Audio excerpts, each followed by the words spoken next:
উপলক্ষে কোরআন এবং হাদিস ঘেটে আমরা 24টি আমল বের করেছি, যেগুলো এই মাসকে কেন্দ্র করে একজন ইমানদার, একজন মুসলমানের করা উচিত। মুহতারাম হাজরিন, একজন ইমানদারের আমলের সবচেয়ে বড় মৌসুম, সবচেয়ে বড় সিজন, আমল এবং ইবাদতের ভরা বসন্ত হলো রমাদানুল করিম, যেটা আমাদের দোরগোড়ায় উপস্থিত প্রায়। আল্লাহ রাব্বুল আলামিন আমাদের প্রত্যেককে রমাদানুল করিমের সকল আমলগুলোকে গুরুত্বের সাথে, ইখলাসের সাথে, নিষ্ঠার সাথে সুন্দর এবং শুদ্ধভাবে, পরিপূর্ণভাবে সম্পাদন করার তৌফিক দান করুন। রমাদান মাস হলো 11 মাসের আমলের ঘাটতি পুষিয়ে নেয়ার মাস। বছর জুড়ে আমাদের যে সমস্ত ত্রুটি বিচ্যুতি হয়, সে সবগুলোকে আল্লাহ রাব্বুল আলামিনের কাছে ইস্তেগফার করে, তওবা করে ক্ষমা করিয়ে নেওয়ার মাস। এই মোক্ষম সুযোগ আমাদের দোরগোড়ায় উপস্থিত হয়েছে। কোরআন এবং হাদিসের আলোকে এই মাস উপলক্ষে এই মাসের বিশেষ কিছু আমল আছে, বিশেষ কিছু করণীয় বর্জনীয় বিষয় আছে, যেগুলো সম্পূর্ণ স্পেশাল, সম্পূর্ণ বিশেষ রমাদান মাসের জন্য। আজ আমরা সেরকম কিছু আমলের কথা, সেরকম কিছু করণীয়, সেরকম কিছু বর্জনীয় বিষয়ের কথা জানবো। ওমা তৌফিক ইল্লা বিল্লাহ। রমাদান উপলক্ষে কোরআন এবং হাদিস ঘেটে আমরা 24টি আমল বের করেছি, 24টি করণীয় কর্মসূচি আমরা বের করেছি, যেগুলো এই মাসকে কেন্দ্র করে একজন ইমানদার, একজন মুসলমানের করা উচিত। তাহলে এই মাসটি আমাদের হবে, এই মাসটি আমাদের অর্জনের মাস হবে, এই মাসটি আমাদের অ্যাচিভমেন্টের মাস হবে, এই মাসটিতে আমরা আমাদের কাঙ্ক্ষিত লক্ষ্যে পৌঁছতে পারবো ইনশাআল্লাহ। রমাদান মাসের সর্বপ্রথম যে আমলটির কথা বলতে চাই, সেটি রমাদানের ঠিক আগ মুহূর্তে আমাদেরকে করতে হবে, আর সেটি হলো রমজান মাসের চাঁদ তালাশ করতে হবে শাবানের শেষ দিবসে। শাবানের শেষ দিবসের সূর্য অস্ত যাওয়ার সময় আমরা পশ্চিম আকাশে রমাদান মাসের চাঁদ তালাশ করব। নবী করিম সাল্লাল্লাহু আলাইহি সাল্লাম বলেছেন, সুমু লিরুইয়াতিহি ওয়া আফতিরু লিরুইয়াতিহি, তোমরা চাঁদ দেখে সিয়াম পালন করো এবং চাঁদ দেখে তোমরা ঈদ উদযাপন করো। অতএব রমাদান মাসের ইবাদত এবং আমল করার প্রয়োজনে আমাদেরকে রমাদানের চাঁদ তালাশ করতে হবে শাবানের শেষের দিনে। এই আমলটি আমাদের সমাজ থেকে অনেকটা বিলুপ্তির দিকে বলা যেতে পারে। আমরা জাতীয় চাঁদ দেখা কমিটির উপর দায়িত্ব দিয়ে আমরা নিজেদের চাঁদ দেখার কোনো প্রয়োজনীয়তা অনুভব করছি না, অথচ চাঁদ দেখা এটা ফরজে কিফায়া। সমাজের কিছু মানুষও যদি না দেখে তাহলে সবাই গুনাহগার হবে, আর যদি চাঁদ দেখে কেউ, তাহলে সেক্ষেত্রে চাঁদ দেখতে পাওয়ার একটা দোয়া আছে, নবী করিম সাল্লাল্লাহু আলাইহি সাল্লাম শিক্ষা দিয়েছেন। আর সে দোয়াটা হলো, আল্লাহুম্মা আহিল্লাহু আলাইনা বিল ইয়ুমনি ওয়াল ঈমান ওয়াস সালামাতি ওয়াল ইসলাম, অর্থাৎ হে আল্লাহ, এই চাঁদ, এই মাসটিকে আপনি আমাদের জন্য বরকতের, ঈমানের মাস হিসাবে কবুল করুন। অর্থাৎ এই মাসে আমরা যেন ঈমানের সাথে, বরকতের সাথে কাটাতে পারি এবং শান্তি এবং সকল প্রকার বিপদ আপদ থেকে মুক্তি এবং নাজাতের মাস, নিরাপত্তার মাস হিসেবে যেন আমরা কাটাতে পারি, সেই দোয়া আল্লাহ তাআলার কাছে করার শিক্ষা নবী সাল্লাল্লাহু আলাইহি ওয়াসাল্লাম দিয়েছেন। তাহলে রমাদান উপলক্ষে আমরা রমাদান মাসের চাঁদ দেখার চেষ্টা করব শাবানের শেষ দিবসে। সেটা আমরা প্রত্যেকটা মানুষ যদি চেষ্টা করি যার যার জায়গা থেকে, চাঁদ যদি দেখতে নাও পাই, চেষ্টা করার কারণে ইনশাআল্লাহ একটা সুন্নাহ জিন্দা করা, একটা আমলের প্রচেষ্টা করার কারণে আমাদের আমল নামাতে নেকি লেখা হবে। অতএব শাবানের শেষ দিবসে আমরা রমাদান মাসের চাঁদ তালাশ করব তো ইনশাআল্লাহ। আমরা সবাই আজকাল চাঁদ তালাশ করি, কিন্তু সেটা ফেসবুকে, সোশ্যাল মিডিয়াতে, অথচ চাঁদ তালাশ করা উচিত আকাশে। আমরা যদি সবাই অলস বসে থাকি, তাহলে সেক্ষেত্রে চাঁদ দেখা কমিটি তারা কোত্থেকে ঘোষণা করবে? অতএব আমাদের প্রত্যেককে যার যার জায়গা থেকে চাঁদ দেখার চেষ্টাটা করতে হবে। আমরা অতিরিক্ত এ জাতীয় প্রতিষ্ঠান নির্ভর হয়ে যাচ্ছি, যা আমাদের জন্য কোনো ভালো কিছু বয়ে আনবে না। এজন্য প্রতিটা মানুষকে, প্রতিটা এলাকাতে, বিশেষ করে উন্মুক্ত মাঠে কিছু মানুষ অন্তত, প্রতিটা মানুষ না পারলেও কিছু মানুষ অন্তত পশ্চিম আকাশে চাঁদ দেখার চেষ্টা করতে হবে। এটা রমাদানের প্রয়োজনে, রমাদানের আমল করবার প্রয়োজনে। তাহলে প্রথম আমরা আমল পেয়ে গেলাম, রমাদান উপলক্ষে রমাদানের চাঁদ তালাশ করতে হবে। নাম্বার 2, রমাদান মাসের সবচেয়ে বড় আমল, সবচেয়ে গুরুত্বপূর্ণ আমল হলো দিনের বেলা রোজা রাখা। সকল প্রাপ্তবয়স্ক সুস্থ বিবেক সম্পন্ন নারী এবং পুরুষের জন্য আল্লাহ রাব্বুল আলামিন সকল ঈমানদার প্রাপ্তবয়স্ক নারী পুরুষের জন্য রমাদানের দিনের বেলা সিয়াম রাখাটাকে ফরজ করেছেন। আল্লাহ বলেছেন, কুতিবা আলাইকুমুস সিয়াম কামা কুতিবা আলাল্লাযীনা মিন ক্বাবলিকুম লাআল্লাকুম তাত্তাকুন।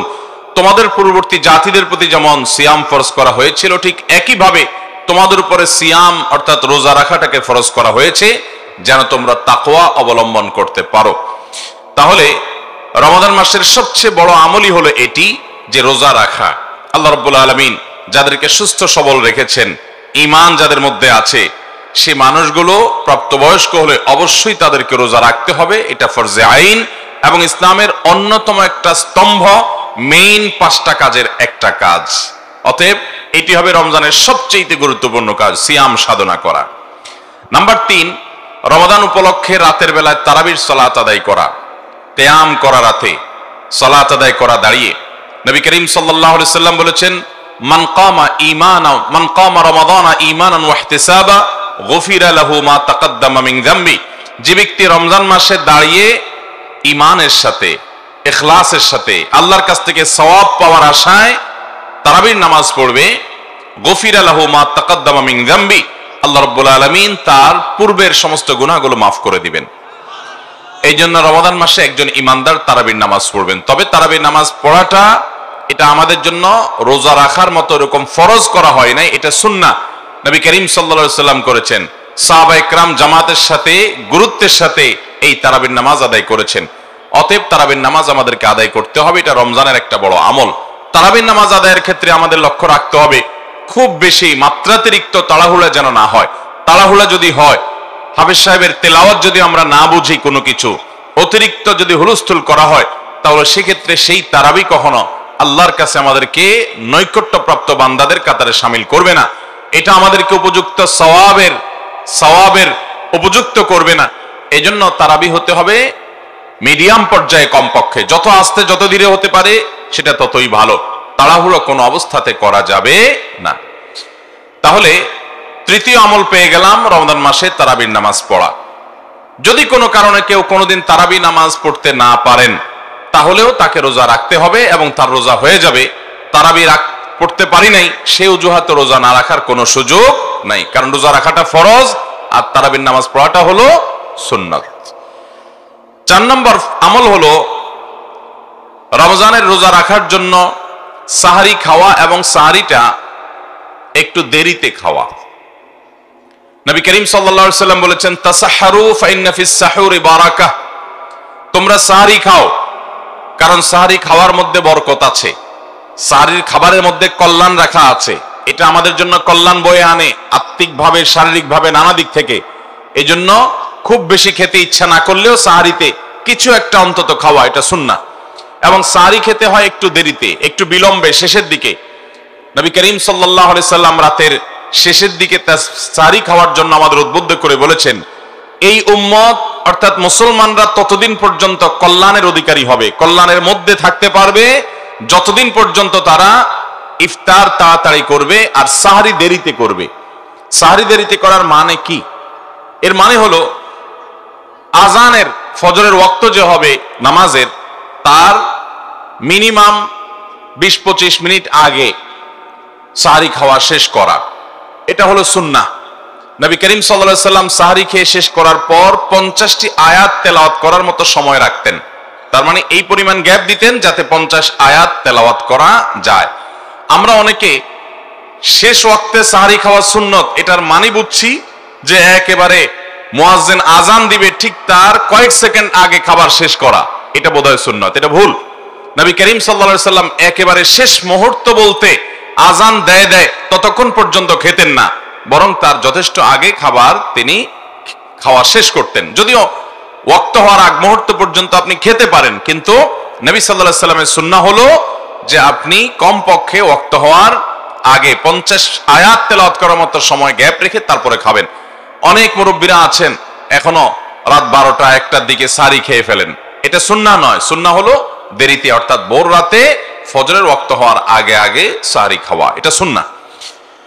5 নম্বর আমল হলো ইফতার করা, এবং সেই ইফতার তাড়াতাড়ি করা। ইফতার করা এটা নবী সাল্লাল্লাহু আলাইহি সাল্লামের সুন্নাহ, এবং তাড়াতাড়ি ইফতার করা এটাও তার সুন্নাত। আমরা অনেকে ইফতার করি একটু দেরিতে, আজান হয়ে গেছে, ওয়াক্ত হয়ে গেছে, তারপর অনেকে ইফতার করে না, যে আরো সতর্ক হই, আরো বেশি সময় বসে থাকি, এবং সময় হওয়ার পর ইফতার করলে আমরা অনেকে বলি যে সারাদিন রোজা রেখেছ, সহ্য করতে পারলা, এখনো তো তাড়াহুড়া কি আছে, আর 2-4 মিনিট 10 মিনিট সহ্য করো। আপনার যদি ওয়াক্ত হয়ে যায়, আপনি নিশ্চিত হয়ে যান, তাহলে সেক্ষেত্রে আর সাহারি ইফতার করতে আর দেরি করার কোনো প্রয়োজন নাই। ইফতার বিলম্বে করা, বিশেষ করে চতুর্দিকে অন্ধকার হয়ে যাওয়ার পরে ইফতার করা, এটা শিয়াদের একটা আমল, এটা অন্যান্য অনেক পথভ্রষ্ট মানুষদের আমল। আহলুস সুন্নাহ জামাতের সকল উলামায়ে কেরাম ইফতার তাড়াতাড়ি করাটাকে সুন্নাহ মনে করেন, কারণ নবী করিম সাল্লাল্লাহু আলাইহি সাল্লাম বলেছেন এই উম্মত ততক্ষণ কল্যাণের মধ্যে থাকবে যতদিন পর্যন্ত তারা ইফতারটা সময় হওয়ার পর আর দেরি করবে না, এবং সাহরিটা দেরি করে খাবে। তাহলে সময় মতো ইফতার করে ফেলা, এটা হলো 5 নম্বরের সুন্নাত। 6 নম্বরের সুন্নাত হলো ইফতারে সম্ভব হলে কাঁচা খেজুর খাওয়া, কাঁচা খেজুর না পাওয়া গেলে সাধারণ খেজুর দিয়ে ইফতার করা, আর সাহারিতে বিশেষ করে খেজুর খাওয়া। ইফতারিতে খেজুর খাওয়া এটা তো আমরা জানি, নবী করিম সাল্লাল্লাহু আলাইহি সাল্লাম আদা পাকা আদা কাঁচা খেজুর খাওয়া পছন্দ করতেন ইফতারে। সেটা আমরা না পাইলে কমপক্ষে খেজুর দিয়ে আমরা ইফতার করব, এটা আমরা জানি আলহামদুলিল্লাহ। কিন্তু সাহারিতে যে খেজুর খেতে হয় এটা আমরা অনেকে জানি না। নবী করিম সাল্লাল্লাহু আলাইহি সাল্লাম বলেছেন নি'মা সাহুরুল মুমিনি আত-তামার, ইমানদারের সবচেয়ে উত্তম সাহারি হলো খেজুর। ইমানদারের সবচেয়ে উত্তম সাহারি কি? খেজুর। এজন্য আপনি সাহারিতে ভাত তরকারি যাই খান না খান, আপনি অন্তত একটা খেজুর হলেও খাওয়ার চেষ্টা করবেন। খেজুরে প্রচুর পরিমাণ খাদ্য শক্তি আছে। আলহামদুলিল্লাহ আজকাল আমাদের দেশেও খেজুর বিভিন্ন জায়গায় উৎপাদন শুরু হয়ে গেছে। এই খেজুর প্রচুর পরিমাণ খাদ্য শক্তি থাকার কারণে সাহারিতে এবং ইফতারিতে যদি মানুষ সাহারি খায়, খেজুর খায়, তাহলে তার সিয়াম পালন করাটা, রোজা রাখাটা নানা দিক থেকে সহজ হয়, এবং তার শরীরে খাদ্যের অভাব মোচনে অনেক বেশি সহায়ক ভূমিকা পালন করে। এজন্য সাহারিতে খেজুর খাওয়া এই আমলটা আমরা অনেকে জানিও না এবং আমলও করি না। এই আমলটা আমরা জিন্দা করার চেষ্টা করব ইনশাআল্লাহ। তাহলে 6 নম্বরের আমল হলো রমজান মাসের সাহারিতে ইফতারিতে খেজুর খাওয়া, এবং সাহারিতে বিশেষ করে খেজুর খাওয়া, এবং সেটার জন্য নবী সাল্লাল্লাহু আলাইহি ওয়াসাল্লামের ফজিলতপূর্ণ হাদিসও আছে যে সবচেয়ে উত্তম সাহারি ইমানদারের খেজুর। 7 নম্বরের আমল হলো রমাদান উপলক্ষে দোয়া করা। রমাদান মাসের একেবারে বিশেষ কয়েকটা আমলের একটা হলো এটা, বেশি বেশি আল্লাহর কাছে দোয়া করা।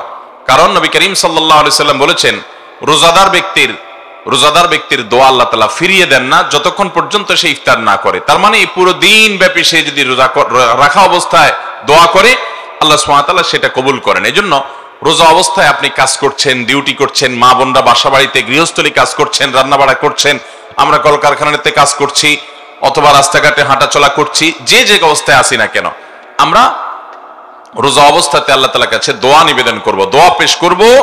বিশেষ করে ইফতারের আগ মুহূর্তের দোয়া, এটা আরো বেশি দোয়া কবুল হয়, কারণ কোন কোন হাদিসে ইফতারের আগ মুহূর্তে দোয়া করার কথা বলা হয়েছে। এজন্য একজন রোজাদার গোটা রমজান মাস জুড়ে প্রতিদিন রোজা রেখে আল্লাহর কাছে তার মনের চাওয়াগুলো পেশ করবে। দোয়া করার জন্য সবসময় বসে 2 হাত তুলে আল্লাহর কাছে দোয়া করতে হবে এটা জরুরি না। আপনি হাঁটা চলা করতে করতে, বসে বসে, শুয়ে শুয়ে, এমনকি মনে মনে আল্লাহর সাথে কথা বলতে পারেন, আল্লাহর কাছে নিজের চাওয়াগুলো পেশ করতে পারেন, নিবেদনগুলো পেশ করতে পারেন। এর মাধ্যমেও আপনার দোয়া ইনশাআল্লাহ হবে এবং কবুল হবে। তাহলে 7 নম্বর আমল হলো রমজান মাসে প্রচুর পরিমাণে, বিশেষ করে দিনের বেলা রোজা রাখা অবস্থায় দোয়া করতে থাকা। 8 নম্বর আমল হলো গুনাহ পরিহার করা। এটা রমজানের অনেক বড় আমল। নবী করিম সাল্লাল্লাহু আলাইহি ওয়াসাল্লাম বলেছেন, মাল্লাম ইয়াদা কাওলা যুরি ওয়াল আমাল বি ফালাইসা লিল্লাহি হাজা আন ইয়াদা তাআমাহু ওয়া শারাবা। যে ব্যক্তি রমজান মাসে রোজা রেখে মিথ্যা কথা ছাড়ে না, মিথ্যা কথা বলা বন্ধ করে না, এই ব্যক্তির রমজান মাসে উপবাস থাকায় আল্লাহর কোনো ঠেকা পড়ে নাই, তার উপবাস থাকাতে আল্লাহর কোনো লাভ নাই। অর্থাৎ তার রোজাটা অর্থবহ হবে, সার্থক হবে, এটা তার জন্য উপকারী হবে যদি সে রোজা রেখে মিথ্যা কথা ছাড়তে পারে এবং মিথ্যা কাজ ছাড়তে পারে, প্রতারণা ছাড়তে পারে, 2 নম্বরই ছাড়তে পারে, সততা অবলম্বন করতে পারে, তাহলেই তার রোজা সার্থক হবে। এই জন্য রমজান মাসে অন্তত বিশেষভাবে, অন্য সময় তো বটেই, রমাদান মাসে স্পেশালি একজন ইমানদার, একজন রোজাদার মানুষ তিনি গুনাহের কাজ করবেন না। রোজা কিন্তু আমাদেরকে এই ট্রেনিংটা সব সময় দেয়।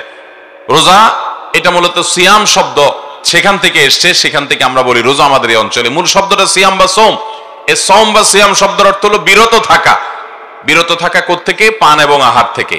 যে পানি অন্য সময় খাওয়া হালাল, রমাদান মাসে সিয়াম রেখে এটা খাওয়া আমাদের জন্য হারাম। তো আল্লাহ রাব্বুল আলামিন যেই মাসে হালাল খাবার পর্যন্ত খাওয়াটাকে দিনের বেলা হারাম করেছেন, সেখানে হারাম কাজ করাটা কত জঘন্য হারাম হবে।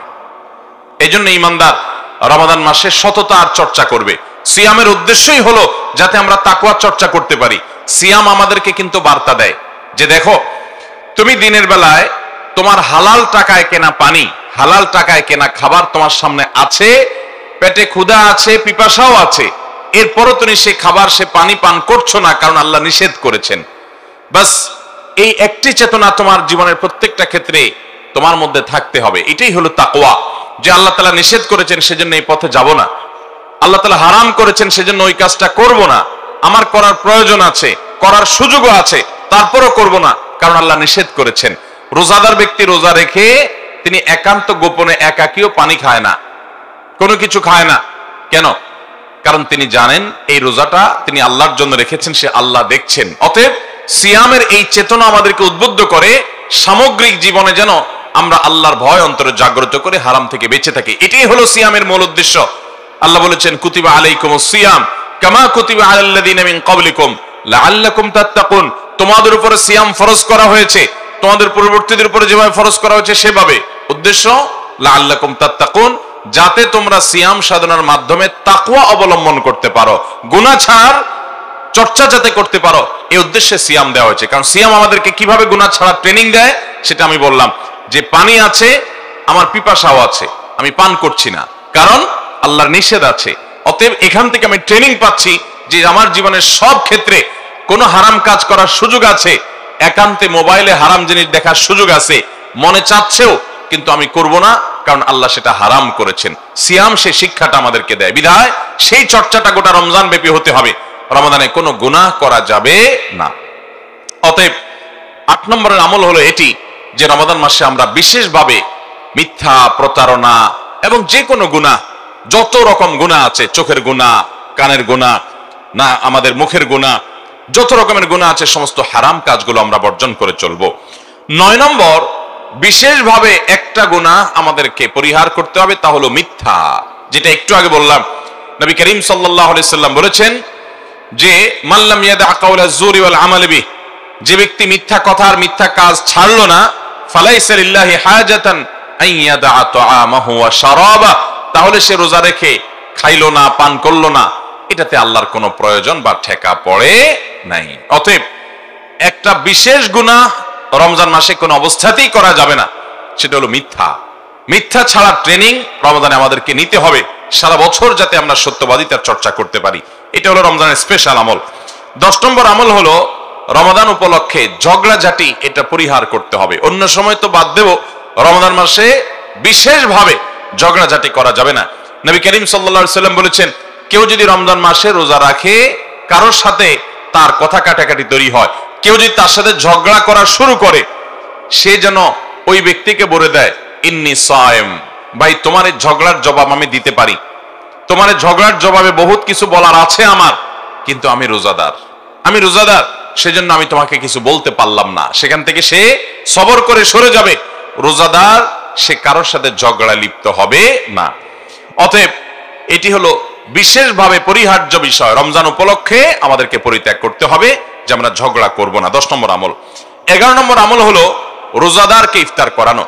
নবী করিম সাল্লাল্লাহু আলাইহি সাল্লাম বলেছেন, মান ফাত্তারা সায়েমান, যদি কোনো ব্যক্তি কাউকে, কোন রোজাদারকে ইফতার করায়, কানা লাহু মিসলু আজরিহি মিন গায়রি আন ইউনকাসা মিন আজরিহি শাইআ, তাহলে রোজাদার রোজা রেখে যে পরিমাণ সওয়াব পাইছে তারটা তো তিনি পাবেনই, অতিরিক্ত হিসাবে যে আল্লাহর বান্দা কাউকে ইফতার করাইছে, আল্লাহ তাআলা তাকে সমপরিমাণ সওয়াব দান করবেন।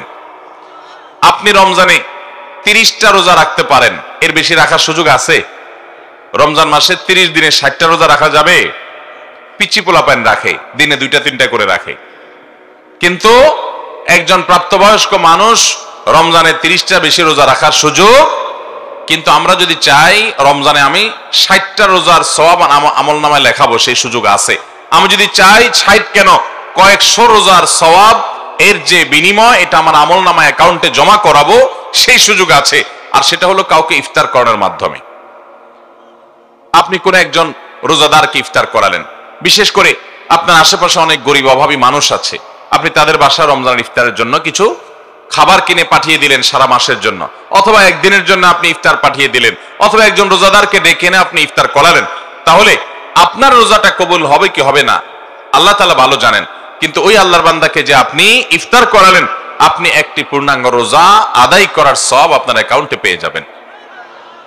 বিশেষ করে শহর অঞ্চলে আপনার রাস্তাঘাটে ইফতারের সময় মানুষ অনেক ভিড়ের মধ্যে, জ্যামের মধ্যে আটকা পড়ে। চাইলেই আমরা খুব অল্প পয়সা খরচ করে বিপুল পরিমাণ সওয়াবের ভাগীদার হতে পারি। গাড়ি থেকে নেমে ইফতার কেনাও হয় না, হয়তো তারা আটকা পড়ে গেছেন, আপনি সিগন্যালে দাঁড়িয়ে আপনি যদি একটু পানির বোতল আর একটু করে খেজুর অফার করেন এবং 2-4 জন মানুষকে দেন, কয় টাকা খরচ হবে? কিন্তু বিপুল পরিমাণ সওয়াব পাওয়ার সুযোগ আছে। আমাদের আশেপাশে অনেক গরিব মানুষ আছে, দ্রব্যমূল্যের ঊর্ধ্বগতির এই সময় অনেক মানুষ কষ্ট করে, তারা মন মতো একটু বাচ্চাদেরকে ইফতার করাতে পারে না। আপনি যদি পরিকল্পনা করেন আমি এবারের ইফতার আমার বাসার জন্য কিনবো, আশেপাশে গরিব কিছু ফ্যামিলিকে টার্গেট করে তাদের বাসায়, আমার বাসা যারা কাজ করে তাদেরকে, যারা কাজ করে না তাদেরকে আমি পুরো মাসের ইফতার কিনে দিব, চেষ্টা করা যাবে না ইনশাআল্লাহ? তাহলে এটা হলো রমাদান মাসের স্পেশাল একটা আমল, 11 নম্বর আমল, রোজাদারকে ইফতার করানো। আল্লাহ আমাদেরকে তৌফিক দান করুন। 12 নম্বর আমল হলো কোরআন তেলাওয়াত করা, কোরআনে কারীমের তেলাওয়াত করা। নবী করিম সাল্লাল্লাহু আলাইহি সাল্লামের প্রতি আল্লাহ কোরআন নাজিল করেছেন রমাদান মাসে। রমাদান মাসের পরিচয় দিতে গিয়েই আল্লাহ বলেছেন শাহরু রমাদান আল্লাযী উনজিলা ফীহিল কোরআন।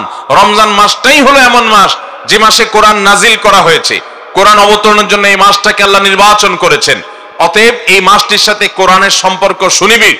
এই জন্য এই মাসে বেশি বেশি কোরআন তেলাওয়াত করা, এটা নবী করিম সাল্লাল্লাহু আলাইহি সাল্লামের যেমন আমল ছিল, সাহাবায়ে কিরামের আমল ছিল, ইসলামের ইতিহাসের সোনার যুগের পূর্বসূরি মনীষীদের আমল ছিল। বেশি বেশি করে আমরা রমজান মাসে কোরআন তেলাওয়াত করব ইনশাআল্লাহ। রমজান মাসে আপনি কোরআন শুরু থেকে শেষ পর্যন্ত একবার পড়ে শেষ করেন, ভালো। কোনো কারণে পড়তে শেষ করতে পারেন নাই পড়ে, আপনি প্রতিদিন একটু একটু করে অন্তত পড়েন। সারা বছর পারেন না, অন্তত রমজান মাসে পড়েন। শুধু তারাবিতে শুনেন, সেটার উপর ভরসা করে বসে না থেকে একটু একটু করে কোরআন তেলাওয়াত শুরু করেন। চেষ্টা করব না ইনশাআল্লাহ?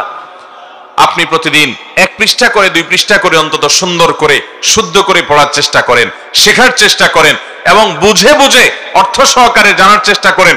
কোরআনের দর্স এবং তাফসীর মসজিদগুলোতে চালু করেন এবং সেগুলোতে আপনি বসেন, আল্লাহ কি বলেছেন জানার চেষ্টা করেন। কোরআন নাজিলের মাসে কোরআনের সান্নিধ্যে আমাদেরকে আসতে হবে, এটা বিশেষ আমল রমজান মাসের 12 নম্বর আমল। 13 নম্বর আমল হলো কোরআনে কারীম শোনানো। আমরা তেলাওয়াতটা সবাই করি, কিন্তু শোনানোটা, এই আমলটা আমরা অনেকেই করি না বা জানি না। নবী করিম সাল্লাল্লাহু আলাইহি সাল্লাম রমজান মাস আসলে জিবরিলের সাথে কোরআন শোনাশুনি করতেন। ফেরেশতা জিবরিল আসতেন, তাকে তেলাওয়াত করে শোনাতেন, তিনি তেলাওয়াত করে জিবরিলকে শোনাতেন। তো এই যে কোরআনে কারীমের তেলাওয়াতের পাশাপাশি কাউকে শোনানো বা পরস্পরের সাথে শোনাশুনি করা, এটাও রমজান মাসের একটা বিশেষ গুরুত্বপূর্ণ আমল। চেষ্টা করব তো ইনশাআল্লাহ। তাহলে 13 নম্বর আমল হলো কোরআন শোনাশুনি করা। 14 নম্বর রমজানের বিশেষ আমল হলো সাদাকা করা। আম্মা জান আয়েশা রাদিয়াল্লাহু তাআলা আনহা প্রিয় নবী সাল্লাল্লাহু আলাইহি সাল্লাম সম্পর্কে বলেছেন, তিনি ছিলেন অত্যন্ত দানশীল মানুষ। তার দানশীলতা, তার বদান্যতা এই পরিমাণ থাকতো, তার কাছে যে সমস্ত সম্পদ মানুষ এনে জমা দিতেন, সেগুলো মানুষের মাঝে বন্টন করে তারপর তিনি বাসায় যেতেন। একটি কয়েন বা একটি আপনার স্বর্ণ কিংবা রৌপ্য মুদ্র কিংবা একটা খেজুর কিংবা একটি খাবার তার কাছে আসার পর সেটাও বিতরণ করে শেষ না করে তিনি বাসায় যেতেন না, এইভাবে মানুষকে দিতেন। বিশেষ করে নবী করিম সাল্লাল্লাহু আলাইহি ওয়াসাল্লাম তায়েব বিজয়ের পর অনেক অনেক সম্পদের অধিকারী হয়েছেন। সেই সম্পদগুলো সব মানুষের মাঝে এইভাবে বন্টন করা শুরু করেছেন, যে এসে যা বলেছে তাকে সেভাবে দিয়েছেন। 100 উট করে করে এক একজনকে দিয়েছেন। অনেক বড় বড় ব্যক্তিদেরকে, যাদের অনেক অবদান ছিল যুদ্ধে, সে মানুষগুলোকে তারা দিয়েছেন। এভাবে প্রত্যেকটা মানুষকে দিয়েছেন। এমনকি বেদুইনরা এসে নবী করিম সাল্লাল্লাহু আলাইহি সাল্লামের চাদর টানাটানি শুরু করতে লাগলো যে মোহাম্মদ আমাদেরকেও কিছু দাও। এইভাবে তিনি দেয়া শুরু করতেন। তিনি কৃপণ ছিলেন না, দুই হাতে দান করতেন। তার বাসায় খুব বেশি খাবারের আয়োজন থাকতো না, কিন্তু মানুষকে তিনি দুই হাতে দিতেন। আমাদের আয়েশা রাদিয়াল্লাহু বলেন নবী করিম সাল্লাল্লাহু আলাইহি সাল্লাম যে দানশীল ছিলেন, রমজান শুরু হলে তার সেই দানশীলতা হয়ে যেত মুক্ত বাতাসের মতো। মুক্ত বাতাস যেরকম সব জায়গায় চলে যায়, যে চায় তার ঘরেও প্রবেশ করে, যে চায় না তার ঘরেও প্রবেশ করে। নবী করিম সাল্লাল্লাহু আলাইহি সাল্লাম রমজান মাসে যে চায় তাকেও দিতেন, যে চায় নাও তাকেও দিতেন। দুই হাতে তিনি দান করতেন। তার অঢেল সম্পদ ছিল না, কিন্তু যা ছিল তিনি অকাতরে মানুষকে সেটা দিয়ে দিতেন। তার কাছে মানুষ এসে জমা দিত, সেগুলো বন্টন করে দিতেন। এই জন্য রমজান মাসের একটা বিশেষ আমল হলো দান সাদাকা করা। এখন থেকে আমরা পরিকল্পনা করতে পারি যে আমরা রমজানে কাকে দান করব, কাকে কি দেব, আমার আত্মীয় স্বজন কে আছে না আছে, আমরা তাদেরকে অকাতরে দেওয়ার চেষ্টা করব ইনশাআল্লাহ। ভাইরা আমার, রমজান মাসে বিশেষ করে আমাদের নিকট আত্মীয় যারা আছে তারা যেন ঠিক মতো সিয়াম পালন করতে পারে, ঈদের আনন্দ করতে পারে গরিব মানুষগুলো, আমরা তাদেরকে এখন থেকে পরিকল্পনা করে দান করার চেষ্টা করব। রমজান মাসে যাকাত আমরা অনেকে দেই, যদিও যাকাত রমজান মাসেই দিতে হবে এমন কোনো কথা নেই, বরং আপনি যখন অর্থ সম্পদের মালিক হয়েছেন, এক বছর যখন সেটা আপনার কাছে ছিল তখন যাকাত ফরজ হয়েছে, আপনি তখন যাকাত দিবেন। এটা হলো যাকাতের মূল বিষয়। কেউ যদি যাকাত একটু 2-4 10 দিন 20 দিন 1 মাস দেরি করে দেয়, আদায় হয়ে যাবে। আবার কেউ যদি 10 দিন বা 2-4 মাস আগে অগ্রিম দিয়ে দেয়, হিসাবটা পরে অ্যাডজাস্ট করে, তাতেও হয়ে যাবে। এই জন্য রমজান মাসে কেউ যদি যাকাত দেয়, যে রমজান মাস আমলের মাস, সওয়াবের মাস, সেজন্য আমি দিলাম, দিতে পারেন, কিন্তু রমজানেই দিতে হবে এমন কোনো বাধ্যবাধকতা নেই। চাইলে আমরা সাধারণ দানও করতে পারি, যাকাত দিতে পারি রমজান মাসে। 15 নম্বর আমল হলো তাহাজ্জুদের নামাজ পড়া। তাহাজ্জুদের নামাজ রমজান মাসে, তাহাজ্জুদের নামাজ এবং ভোর রাতে দোয়া করা, এটা রমজান মাসে একটা বিরাট সুযোগ। সারা বছর আমরা ভোর রাতে তাহাজ্জুদের নামাজ পড়ার সুযোগ পাই না, ভোর রাতে এটা দোয়া করার সুযোগ পাই না। সারা দিন এবং রাত 24 ঘন্টার মধ্যে দোয়ার জন্য সবচেয়ে আদর্শ সময়, আল্লাহ রাব্বুল আলামিনকে সবচেয়ে কাছে পাবেন আপনি ভোর রাতে। আল্লাহ রাব্বুল আলামিন দুনিয়ার আসমানে এসে বান্দাকে ডেকে ডেকে ক্ষমা করেন এবং তার বিপদ দূর করেন। এই সুযোগটা আমরা লাভ করি তাহাজ্জুদের সময়, ভোর রাতে। সারা বছর আমরা পারি না, কাজ কামের চাপ থাকে, ডিউটি থাকে, ব্যবসা বাণিজ্য থাকে, রাতে দেরিতে শোয়ার বদ অভ্যাস আছে, আমরা ফজর পড়তেই কষ্ট হয়ে যায়, তাহাজ্জুদ পড়তে পারি না। কিন্তু ভাইরা আমার, গোটা রমজান জুড়ে প্রতিদিন আপনি সাহারি খেতে উঠেন, আপনি চাইলে কিন্তু সাহারির সময় আপনি 10টা মিনিট বের করে সুন্দর করে আপনার বাসার এক কোণে কেবলার দিকে ফিরে আপনি 2 রাকাত 4 রাকাত নামাজ পড়ে হাত তুলে আল্লাহর কাছে আপনি 5 মিনিট দোয়া করতে পারেন, চোখের পানি ফেলতে পারেন। মানুষের মধ্যে দোয়া আসে না, তো আপনি আপনার বাড়ির ছাদে চলে যেতে পারেন। মসজিদে মানুষ আজানের পরে আসবে, আপনি আজানের 20 মিনিট আগে চলে যেতে পারেন। আপনি একটু নিরিবিলি আল্লাহর সাথে কথা বলতে পারেন, দোয়া করতে পারেন। আমরা বড় হতভাগা, আল্লাহর কাছে চাইতে জানি না। এটা চাওয়ার মাস আসতেছে ভাই, এবং চাওয়ার জন্য সবচেয়ে মোক্ষম সময় হলো সাহারির সময়টা। আমরা অনেকে আজকাল দেখা যায় সাহারি পার্টি করি, সাহারি পার্টি করি। অনেকে সাহারি উপলক্ষে বিভিন্ন আয়োজন অনুষ্ঠান করে। জাহালত এবং মূর্খতা কোন জাতিকে যদি স্পর্শ করে, তখন এই ধরনের কর্মকাণ্ড সেই এলাকাতে, সেই সমাজে ব্যাপক আকারে ছড়িয়ে পড়ে। কত বড় হতভাগ্যের কাজ যে যখন আল্লাহ রাব্বুল আলামিন ক্ষমার ঘোষণা করেন, আল্লাহর কাছে দোয়া করতে হয়, লাইট বন্ধ করে বরং চোখের পানি ফেলার সময়, তখন আমাদের এক শ্রেণীর তরুণরা, তাদেরকে দেখা যায় তারা হোটেলে গিয়ে বন্ধু বান্ধব মিলে সাহারি পার্টির নামে তারা আড্ডা জমায়, তারা মौज মাস্তি করে, তারা খাওয়া দাওয়ার অনুষ্ঠান করে। ভাইরা আমার, আমরা এমন একটা সময় চলে আসছি যে ফেসবুকে মাঝে মধ্যে দেখা যায়, কতটা সত্য কতটা ফেক আমি জানি না, যে দাদা মারা গেছেন, নানা মারা গেছেন, নাতিরা দাদা বা নানার লাশের সাথে সেলফি তোলে। এইরকম অমানবিক এবং এরকম পশুসুলভ আচরণ আজ আমাদের এক শ্রেণীর তরুণদের মধ্যে হচ্ছে। আমরা উদ্ভ্রান্ত হয়ে গেছি। আমরা ইসলামকে দূর থেকে দূরে সরার কারণে শয়তান আমাদেরকে এমন একটা জায়গা নিয়ে গেছে যা পশুদেরকে পর্যন্ত হার মানায়। ভাইরা আমার, এরকম উদ্ভ্রান্ত চিন্তা ভাবনার কারণে ইবাদতের সময়টাতে পর্যন্ত আমরা ফুর্তি ফার্তা করার, মौज মাস্তি করার চেষ্টা করছি। ভোর রাতের এই সময়টা আনন্দ ফুর্তি করার সময় নয়, এটা কান্নাকাটি করার সময়। এটা আনন্দ ফুর্তি আর মौज মাস্তির সময় নয়, এটা সিজদায় পড়ার সময়। এটা আলোর ঝলকানির মধ্যে গিয়ে হোটেলে বসে রং তামাশা করে খাওয়া দাওয়া করার সময় নয়, এটা আলো আধারিতে বসে বসে আল্লাহর কাছে দোয়া করার সময়। আল্লাহ আমাদেরকে বুঝার তৌফিক দান করুন। ভাইরা আমার, গোটা 30 দিন পুরো মাস জুড়ে আমরা চাইলে প্রতিদিন আল্লাহর কাছে ভোর রাতে একটা বার করে 5 মিনিট 10 মিনিট করে আমরা দোয়া করতে পারি। আল্লাহ তাআলা আমাদেরকে তৌফিক দান করুন। তাহলে রমজান মাসে এই সুযোগটা আমাদের জীবনে বেশি আসে, তাহাজ্জুদের নামাজ পড়া এবং সাহরির সময় একটু দোয়া করা। প্রত্যেকে যার যার মতো ফ্যামিলি মেম্বাররা আমরা আল্লাহর সাথে কথা বলবো, এটা দোয়ার সময়, দোয়া কবুলের সময়। এটা হলো 15 নম্বর আমল, তাহাজ্জুদ এবং দোয়া করা শেষ সাথে। 16 নম্বর আমল হলো মেসওয়াক করা। আমাদের সমাজ থেকে এটা বিলুপ্ত প্রায়, আমরা অনেকেই জানি না।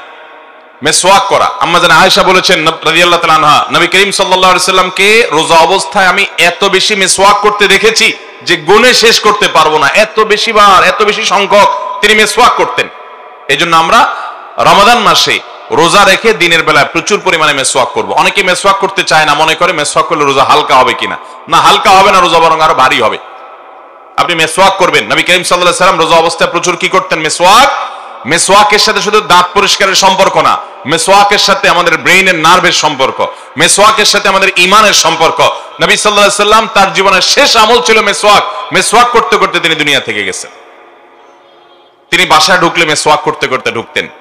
তিনি নামাজের সময় মেসওয়াক করতেন, জুমার দিনে মেসওয়াক করতেন, কোন মজলিসে যেতে মেসওয়াক করতেন, গুরুত্বপূর্ণ কোনো কাজের আগে মেসওয়াক করতেন। এমনকি মৃত্যুর শয্যায় শায়িত তিনি আম্মা জান আয়েশা রাদিয়াল্লাহু তাআলা আনহার কোলে মাথায় রেখেছেন। তার দুনিয়া থেকে চলে যাওয়ার সময় হয়ে গেছে। আয়েশা রাদিয়াল্লাহু তাআলা আনহার ভাই আব্দুর রহমান ওই সময় নবী সাল্লাল্লাহু আলাইহি সাল্লামের কক্ষে প্রবেশ করছিলেন, তার হাতে মেসওয়াক ছিল। নবীজির তখন জবান প্রায় বন্ধ, ভালো করে কথা বলতে পারেন না অসুস্থতার কারণে। আম্মা জান আয়েশাকে ইশারা করলেন মেসওয়াকের দিকে। আয়েশা রাদিয়াল্লাহু তাআলা বুঝতে বাকি থাকলো না যে নবীজি মেসওয়াক করতে চাচ্ছেন।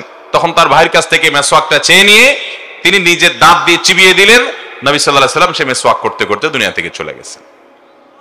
তো এই রমজান মাসে বা রোজা রেখে নবী করিম সাল্লাল্লাহু আলাইহি সাল্লাম এত বেশি মেসওয়াক করতেন, কতবার করতেন আম্মা জান আয়েশা বলছেন আমি গুণে শেষ করতে পারবো না।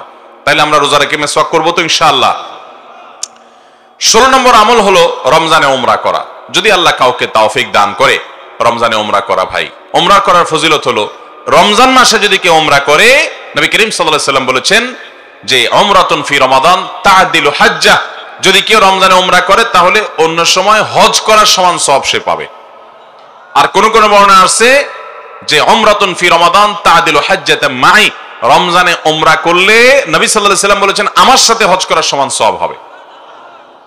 অতএব যাদের তৌফিক আছে আমরা উমরা করব। এখন অবশ্য উমরা অনেক কঠিন হয়ে গেছে আমাদের জন্য, বাংলাদেশের মানুষের জন্য বিশেষ করে উমরা অনেক কঠিন হয়ে গেছে। শুধু বিমান ভাড়াই 1 লাখের মতো, লাখখানেক টাকা শুধু বিমান ভাড়াই, এবং সৌদিতেও খরচ এই পরিমাণ বাড়ছে যে আসলে এটা সাধারণ গরিব মানুষের নাগালে বাইরে। উমরা করতে এখন প্রায় রমজান মাসে 2 লাখ টাকার নিচে হয় না, এরকম কঠিন হয়ে গেছে।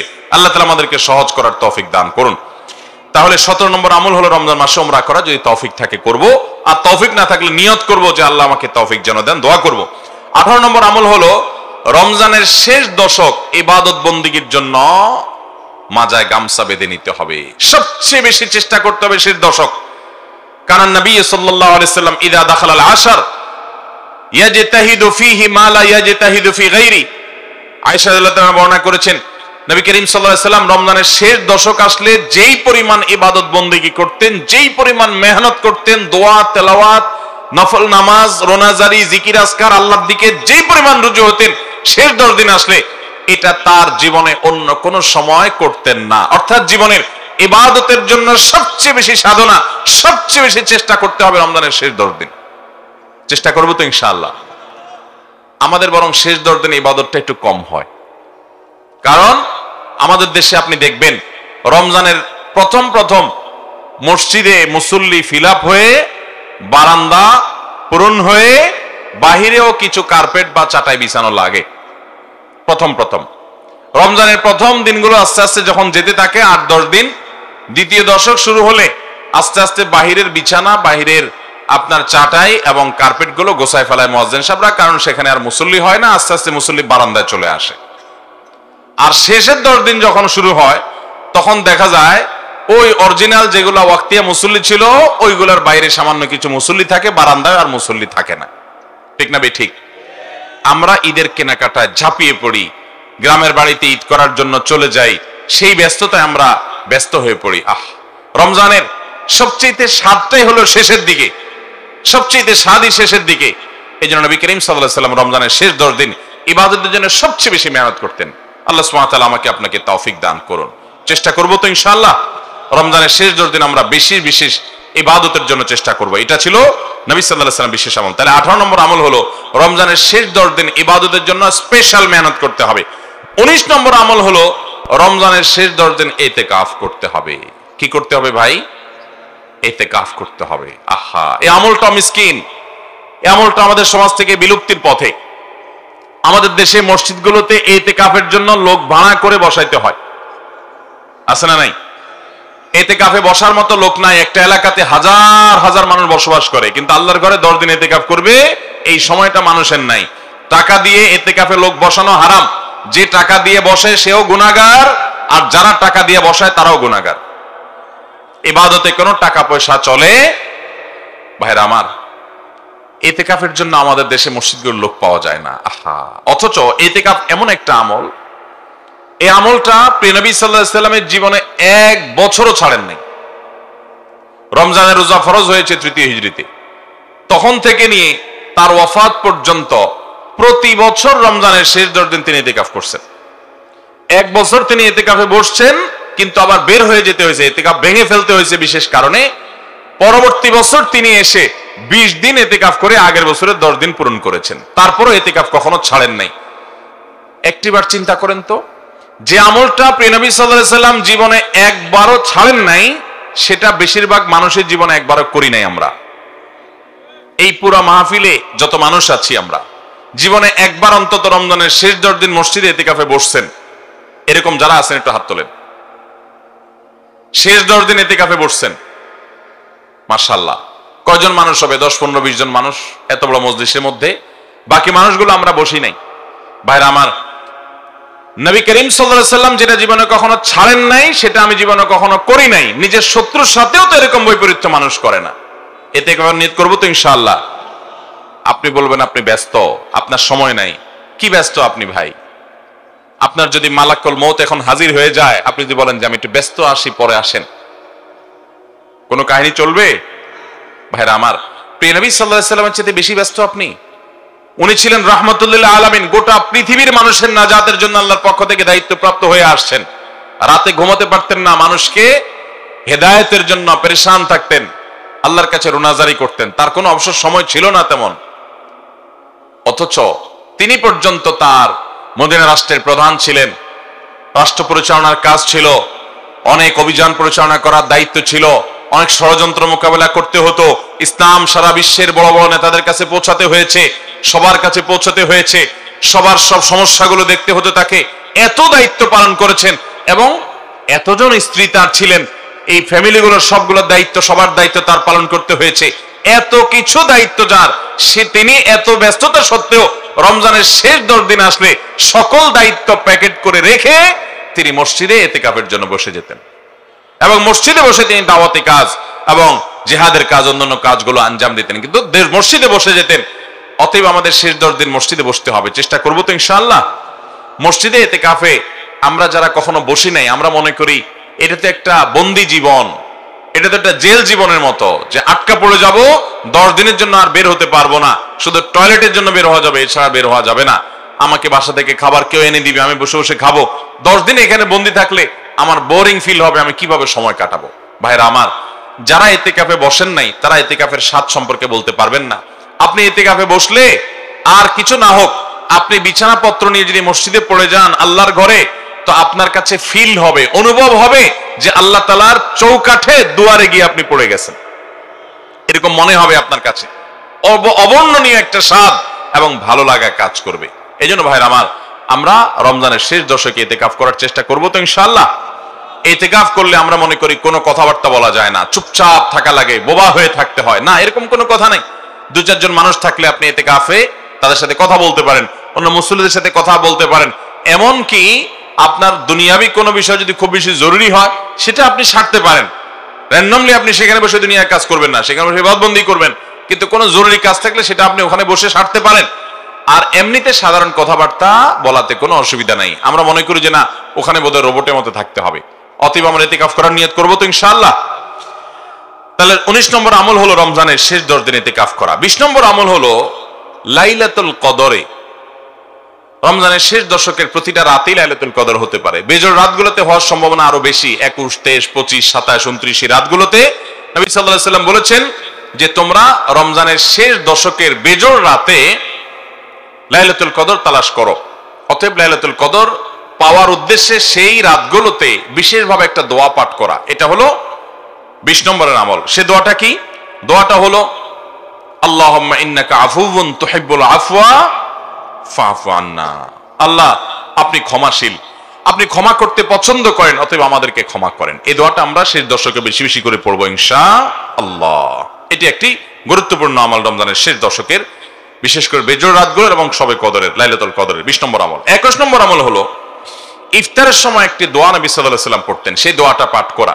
ইফতারের সময় আমরা পড়বো, ইফতার করার পর বিসমিল্লাহ বলে ইফতার করব, ইফতার করার পর দোয়া পড়বো। ইফতারের আগে অনেকে পড়ে, এটা ইফতারের আগে পড়ার দোয়া না, এটা হলো ইফতার করার পরের দোয়া। বিসমিল্লাহ বলে ইফতার শুরু করবেন, এরপর ইফতারের দোয়াটা পড়বেন, যাহাবাজ জামা ওয়াবতাল্লাতিল উরুক ওয়া সাবাতাল আজরু ইনশাআল্লাহ। এটার একটা দোয়া। আবার বলছি, যাহাবাজ জামা এর মানে হলো যে আমার পিপাসা দূর হয়ে গেছে, ওয়াবতাল্লাতিল উরুক এবং আমার শিরা উপশিরা এগুলো সবগুলো ভিজেছে, অর্থাৎ এগুলোতে পানি পৌঁছেছে, শীতল হয়েছে, ওয়াসাবাতাল আজরু ইনশাআল্লাহ, এবং আল্লাহ চাইলে এই রোজার বিনিময় আল্লাহর কাছে সাব্যস্ত হয়ে গেছে, জমা হয়ে গেছে।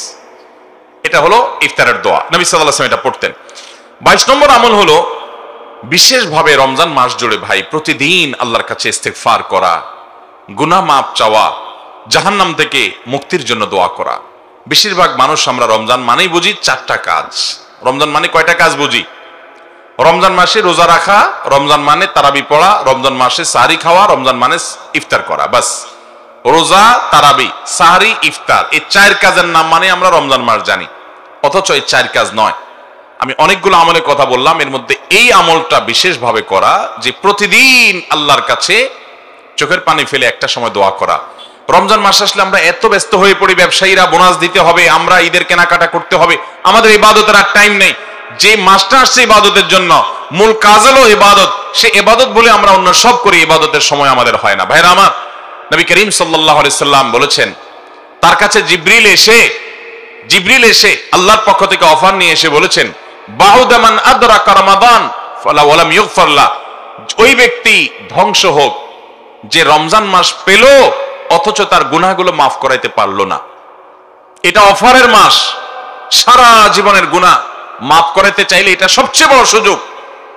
অনুতপ্ত হয়ে, লজ্জিত হয়ে আল্লাহর কাছে চোখের পানি ফেলে 2 হাত তুলে দোয়া করা, আল্লাহ আপনি মাফ করে দেন, আমি আর অপরাধ করব না, আমার আগের সবগুলো হিসাব আপনি পরিষ্কার করে দেন, সবগুলো অপরাধ আপনি ডিলিট করে দেন, গুনাহ হিসাব সব আপনি মুছে দেন। আল্লাহর কাছে দোয়া করে চোখের পানি ফেলে যদি আমরা নিবেদন করতে পারি, দোয়া করতে পারি, ইনশাআল্লাহ আল্লাহ তাআলা মাফ করবেন। নবী সাল্লাল্লাহু আলাইহি ওয়াসাল্লাম বলেছেন, ওয়ালিল্লাহি উতাকাউ মিনান নার ওয়া যালিকা কুল্লু লাইলা, রমজানের প্রতি রাতে আল্লাহ তাআলা বহু মানুষকে জাহান্নাম থেকে মুক্ত এই পরওয়ানা ঘোষণা দিতে থাকেন যে অমুক জাহান্নাম থেকে মুক্ত, অমুক জাহান্নাম থেকে মুক্ত। এই মুক্তির জন্য দোয়া করতে হবে, চোখের পানি ফেলতে হবে, উঠতে বসতে চলতে মনে রাখতে হবে যে আল্লাহ তাআলা প্রতি রাত প্রতিদিন রমজানে অনেক মানুষকে মাফ করে, আল্লাহ আমাকে তাদের কাতারে শামিল করে দেন, সে তালিকা আমাকে ঢুকায় দেন। দোয়া করবো তো ইনশাআল্লাহ। ভাইরা আমার, তাহলে রমজানে বিশেষভাবে 22 নম্বর আমল হলো বেশি বেশি আল্লাহর কাছে ইস্তেগফার করা, জাহান্নাম থেকে মুক্তির জন্য দোয়া করা। সেটা ইফতারের আগে করতে পারেন, ও যে সাহরির সময় উঠে বিশেষভাবে করতে পারেন, তারাবি নামাজের ফাঁকে ফাঁকে করতে পারেন, বিভিন্ন সুযোগ করতে পারেন। চেষ্টা করবো তো ইনশাআল্লাহ। 23 নম্বর আমল হলো যে কোনো সাধারণ আমলগুলো রমজান মাসে একটু বেশি পরিমাণে করা, নফল নামাজ, নফল জিকির, সুন্নাহ মাসনুন জিকির গুলা, দোয়া গুলা এই মাসে বিশেষ গুরুত্বের সাথে করা, কারণ এটা আমলের মাস। এই মাস যখন শুরু হয় আল্লাহর পক্ষ থেকে একজন ঘোষক এসে ঘোষণা দেয়, ইয়া বাগিয়াল খায়রে আকবিল, হে ওই সমস্ত লোক যারা ভালো কিছু করতে চাও তারা সামনে আগাও, এটা ভালো কিছু করার মাস। এই জন্য ভালো আমলগুলো করার জন্য প্রতিজ্ঞাবদ্ধ হওয়া এবং বেশি বেশি নেক আমল করা, সাধারণ নেক আমলগুলো।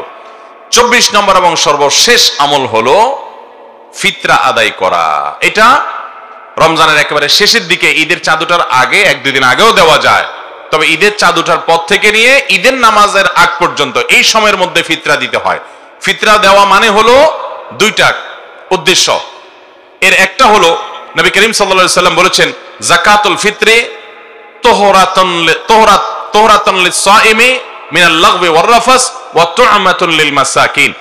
ফিতরা এটা হলো রোজাদারের রোজা রাখতে গিয়ে যে কিছু বেহুদা কথা বলে ফেলেছে, কিছু ভুল ত্রুটি হয়ে গেছে, ওইগুলো থেকে রোজাকে রিফাইন করার জন্য, পরিচ্ছন্ন করার জন্য, রোজাকে ফ্রেশ করার জন্য, ত্রুটিমুক্ত করার জন্য এই ফিতরার ভূমিকা রাখে।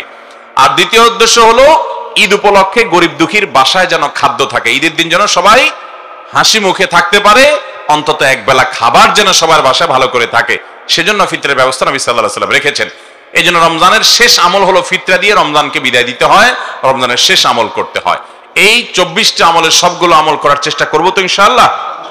আবারও আমি এক নজরে বলে দিচ্ছি, রমজান উপলক্ষে সর্বপ্রথম আমল হলো শাবানের শেষ দিনে রমজানের চাঁদ তালাশ করা, চাঁদ দেখতে পেলে দোয়া পড়া, আল্লাহুম্মা আহিল্লাহু আলাইনা বিল ইয়ুমনি ওয়াল ঈমান ওয়াস সালামাতি ওয়াল ইসলাম। তাহলে চাঁদ তালাশ করা, রমজানের চাঁদটা তালাশ করা শাবানের শেষ দিনে, এটা হলো প্রথম আমল। দ্বিতীয় আমল হলো রমাদান মাসে সিয়াম পালন করা, প্রাপ্তবয়স্ক সুস্থ যে কোনো নারী এবং পুরুষ বালেগ তার জন্য রোজা রাখাকে আল্লাহ তাআলা ফরজ করেছেন। অতএব রমজান মাসে দিনের বেলা রোজা রাখা, এটা হলো দ্বিতীয় আমল। তৃতীয় আমল হলো রাতের বেলা দাঁড়িয়ে সুন্দর করে উত্তম রূপে ধীরস্থিরতার সাথে তারাবির নামাজ আদায় করা। 4 নম্বর আমল হলো সাহরি খাওয়া, ক্ষুধা না থাকলেও অল্প স্বল্প হলেও কিছু না কিছু খাওয়া, না খেলেও সাহরি না খেলেও রোজা হয়ে যাবে। কোনো কারণে কোনোদিন সাহরি খেতে মিস হয়ে গেছে, ঘুম থেকে উঠতে পারেন নাই, তাও রোজা হয়ে যাবে, কিন্তু সুযোগ থাকলে সাহরি খাবেন, খাওয়াটা উত্তম। এবং সাহরি শেষের দিকে খাওয়াটা বিশেষ করে আরেকটা সুন্নাহ নবী সাল্লাল্লাহু আলাইহি ওয়াসাল্লামের। আর 5 নম্বরের আমল হলো ইফতার করা, এবং ইফতারটা সময় হওয়ার পর আর দেরি না করা, তাড়াতাড়ি ইফতার করে ফেলা। আর 6 নম্বর আমল হলো ইফতারিতে আদা পাকা আদা কাঁচা খেজুর পেলে সেটা খাওয়া, না হলে সাধারণ খেজুর খাওয়া। আর সাহরিতে বিশেষভাবে খেজুর দিয়ে সাহরি করা, এর মধ্যে বিশেষ বরকত আছে হাদিসের আলোকে। আর 7 নম্বর আমল হলো রমজান মাসে দিনের বেলা রোজার অবস্থায় দোয়া করতে থাকা, প্রচুর পরিমাণে দোয়া করতে থাকা, কারণ রোজাদারের দোয়া কবুল হয় বিশেষ করে ইফতারের আগে, এটা দোয়ার একটা বড় জায়গা। আর 8 নম্বর আমল হলো রমজান মাসে বিশেষভাবে গুনাহ ছাড়ার জন্য প্রশিক্ষণ নেওয়া, যে কোনো গুনাহ থেকে বেঁচে থাকার জন্য প্রতিজ্ঞা করা যে মাসে গুনাহ করব না, এটা রমজান বিশেষ আমল। কারণ রোজার মানেই হলো আমাদেরকে তাকওয়া চর্চা করাতে চায়, রোজা দিয়ে আল্লাহ রাব্বুল আলামিন মুত্তাকি বানাতে চান আমাদেরকে। এজন্য বেশি বেশি আমরা এই মাসে গুনাহ ছাড়ার ট্রেনিং নিব এবং গুনাহ ছাড়ার অভ্যাস গড়ে তুলব। অনেকে বিড়ি সিগারেট খেতে অভ্যস্ত, এগুলো ছাড়ার জন্য বড় সুযোগ হলো রমজান মাস। দিনের বেলা পুরো লম্বা সময় আপনি খাচ্ছেন না, পান করছেন না, ইফতারের পরে একটু যদি আপনি কষ্ট করে সবর করতে পারেন, এশার পরে তারাবির পরে আবার একটু সবর করতে পারেন, বাস বাকি সময় তো আপনি ঘুমে এবং আপনার রমজানের দিনের বেলা রোজা আপনি কাটিয়ে ফেলছেন। একটু চেষ্টা করলেই ধূমপানের বদভ্যাস ত্যাগ করা সম্ভব, অনেক গুনাহ ছেড়ে দেওয়া সম্ভব রমজান উপলক্ষে। তাহলে 8 নম্বর আমল হলো গুনাহ ত্যাগ করা। 9 নম্বর আমল হলো বিশেষভাবে মিথ্যা কথা না বলা। কেউ যদি মিথ্যা কথা বলে নবী সাল্লাল্লাহু আলাইহি ওয়াসাল্লাম বলেন তার রোজার কোনো মানে নাই, রোজা রেখে যদি কেউ মিথ্যা কথা বলে। 10 নম্বর আমল হলো ঝগড়াঝাটি না করা। নবী সাল্লাল্লাহু আলাইহি ওয়াসাল্লাম বলেছেন কেউ রোজা অবস্থা তাকে কেউ ঝগড়া করলে সেজন্য বলে আমি রোজাদার, এজন্য ঝগড়া না করা। 11 নম্বর আমল হলো রোজাদারকে ইফতার করানো। কোন রোজাদারকে ইফতার করালে আল্লাহ তাআলা তার রোজার সমপরিমাণ সওয়াব আপনাকে এক্সট্রা দিবেন। এবং 12 নম্বর আমল হলো কোরআন তেলাওয়াত করা, সম্ভব হলে অর্থ সহকারে বুঝে বুঝে পড়া, বেশি বেশি কোরআন তেলাওয়াত করা গোটা মাস জুড়ে, কারণ এটা কোরআন নাজিলের মাস। 13 নম্বর আমল হলো কোরআন কাউকে শোনানো। নবী সাল্লাল্লাহু আলাইহি ওয়াসাল্লাম এবং জিবরিল একে অন্যকে কোরআন শোনাশুনি করতেন রমজান মাসে। 14 নম্বর আমল হলো রমজান মাসে দান সাদাকা করা, আত্মীয় স্বজন, চেনা অচেনা, জানা অজানা সবাইকে দান করা। নবী সাল্লাল্লাহু আলাইহি ওয়াসাল্লাম এই মাসে অনেক বেশি দানশীল হয়ে যেতেন। 15 নম্বর আমল হলো রমজান মাসে সাহারিতে উঠে আমরা চাইলেই তাহাজ্জুদ পড়তে পারি, চাইলেই দোয়া করতে পারি, ভোর রাতে দোয়া কবুল হয়, ফেরত দেওয়া হয় না, এই জন্য এই টাইমে দোয়ার চেষ্টা করবো। 15 নম্বর আমল রমজান মাসে। 16 নম্বর আমল হলো মেসওয়াক বেশি বেশি রোজা অবস্থায় দিনের বেলা করা। 17 নম্বর আমল হলো রমজান মাসে সামর্থ্য থাকলে ওমরা করা। 18 নম্বর আমল হলো শেষ দশকে ইবাদতের জন্য সবচেয়ে বেশি চেষ্টা করা। আমাদের আয়েশা রাদিয়াল্লাহু আনহা বলেছেন কারণ নবী সাল্লাল্লাহু আলাইহি ওয়াসাল্লাম ইদা দাখালাল আশর আহিয়া লাইলা, নবী সাল্লাল্লাহু আলাইহি ওয়াসাল্লাম রমজানের শেষ দশক শুরু হলে সারা রাত জেগে থাকতেন। ওয়া আইকাদা আহলা, পরিবার লোকদেরকে ঘুম থেকে জাগিয়ে দিতেন। ওয়াশাদ্দা মি'জারা, এবং কোমর বেঁধে নিতেন ইবাদতের জন্য, অর্থাৎ ইবাদতের জন্য সবচেয়ে বেশি চেষ্টা করতেন শেষ দশকে। এজন্য 18 নম্বর আমল হলো রমজানের শেষ দশককে সবচেয়ে বেশি ইবাদত বন্দেগী করা। 19 নম্বর আমল হলো রমজানের শেষ দশকে ইতিকাফ করা মসজিদে। এবং 20 নম্বর আমল হলো লাইলাতুল কদরে আল্লাহুম্মা ইন্নাকা আফুউন তুহিব্বুল আফওয়া ফাআফু আন্নি, এই দোয়া পড়া বিশেষ করে রমজানের শেষ দশকের প্রত্যেকটা রাতে, বেজোড় রাতগুলোতে, এবং কোন রাতকে লাইলাতুল কদর মনে হলে সে রাতে বেশি বেশি পাঠ করা।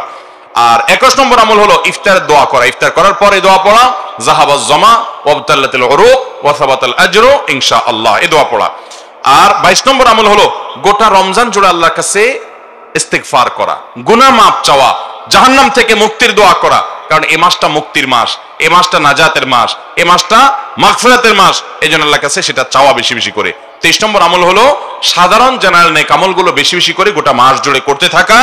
24 নম্বর আমল হলো রমজান মাসের শেষে প্রত্যেকটা মানুষ তার পরিবারে যত সদস্য আছেন, ছোট বড়, যারা রোজা রাখেন নাই, ছোট মানুষ, তাদের পক্ষ থেকে, পুরো ফ্যামিলি সবার পক্ষ থেকে গরিব দুঃখীদের বাসায় ঈদ উপলক্ষে, ঈদের আগ মুহূর্তে খাবার পৌঁছে দেওয়া, ফিতরা আদায় করা। এটা হলো 24 নম্বর এবং সর্বশেষ আমল। আল্লাহ রাব্বুল আলামিন গোটা রমাদানকে আমাদের জীবনে আমলময় একটা মাস হিসাবে অতিবাহিত করার তৌফিক দান করুন।